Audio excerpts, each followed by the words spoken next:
Ramayanam episode 2 Tataka సంహారం సిద్ధాశ్రమ యజ్ఞ రక్షణ మిథిలా యాత్ర ఆరంభం విశ్వామిత్ర మహర్షి ముందుగా నడుస్తూ ఆయన వెనుక శ్రీరాముడు లక్ష్మణుడు ఇది సాధారణ ప్రయాణం కాదు ఇది ధర్మం కోసం మొదలైన మొదటి యుద్ధయాత్ర అడవిలో ప్రతి అడుగు కొత్త అనుభవమే పచ్చని చెట్లు పక్షుల కిలకిలలు ఎక్కడ చూసినా ప్రకృతి సౌందర్యం కాని ఈ అందమైన అడవిలోనే ఒక భయంకరమైన నీడ దాగి ఉంది ఆమె పేరు తాటక ఒకప్పుడు అందమైన స్త్రీ కాని శాపం వల్ల భయంకర రాక్షసిగా మారింది ఆమె నివసించే అడవిని ప్రజలు దాటలేరు యజ్ఞాలు జరగవు సాధువులు బ్రతకలేరు విశ్వామిత్రుడు రాముడితో అంటాడు రామా ఈ తాటక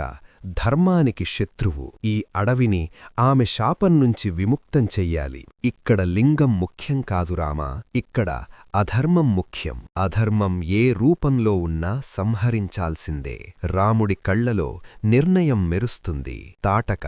రామలక్ష్మణులను చూసి భయంకరంగా గర్జిస్తుంది చెట్లు విరుస్తూ దూసుకొస్తుంది లక్ష్మణుడు వెంటనే విల్లు ఎక్కుపెడతాడు రాముడు ఒక్క బాణంతో తాటకను నేలకొరగేస్తాడు అడవి నిశ్శబ్దమవుతుంది ఆ క్షణంతో ఆ ప్రాంతం శాపం నుంచి విముక్తమవుతుంది విశ్వామిత్రుడు ఆనందంతో రాముణ్ణి ఆశీర్వదిస్తాడు తర్వాత మహర్షి రామలక్ష్మణులకు దివ్యాస్త్రాల ఉపదేశం చేస్తాడు ఆకాశాస్త్రం వాయువ్యాస్త్రం అగ్నేయాస్త్రం అస్త్రాలు మాత్రమే కాదు వాటిని నియంత్రించే మంత్రాలూ నేర్పిస్తాడు ఇప్పుడు రాముడు బాలుడు కాదు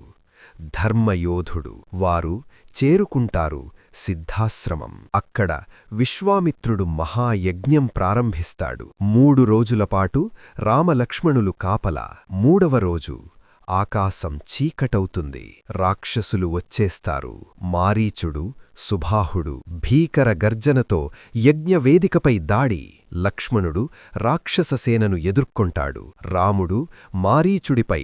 మానవాస్త్రం ప్రయోగిస్తాడు మారీచుడు 100 యోజనాల దూరం సముద్రంలో పడిపోతాడు సుబాహుడు రామబాణానికి భస్మమవుతాడు యజ్ఞం విజయవంతంగా పూర్తవుతుంది విశ్వామిత్రుని కళ్లలో గర్వం రామా నీవు లోకరక్షకుడవే అప్పుడే మిథిలారాజు జనకుడి దూత వస్తాడు సీతా స్వయంవరం వార్త తెస్తాడు విశ్వామిత్రుడు చిరునవ్వుతో అంటాడు రామా మిథిలకు వెళ్ళుదాం అలా ప్రారంభమవుతుంది మరో దైవయాత్ర దారిలో గంగానది తీరానికి చేరుకుంటారు అక్కడ శాపగ్రస్తురాలైన అహల్య కథ తెలుస్తుంది రాముడు ఆమెను పాదస్పర్శతో విముక్తి చేస్తాడు రాయి మళ్లీ స్త్రీగా మారుతుంది ఇది రామ కరుణకు మొదటి సాక్ష్యం చివరికి మిథిలానగరం దర్శనమిస్తుంది ఎత్తైన గోపురాలు రంగుల పండుగ వాతావరణం సీతాదేవి స్వయంవరం సిద్ధమవుతోంది రాముడు నగర ద్వారం వద్ద నిలబడి చూస్తాడు విధి చిరునవ్వు నవ్వుతుంది ఎందుకంటే ఇక్కడ రామ సీతల దైవబంధం ప్రారంభమవబోతోంది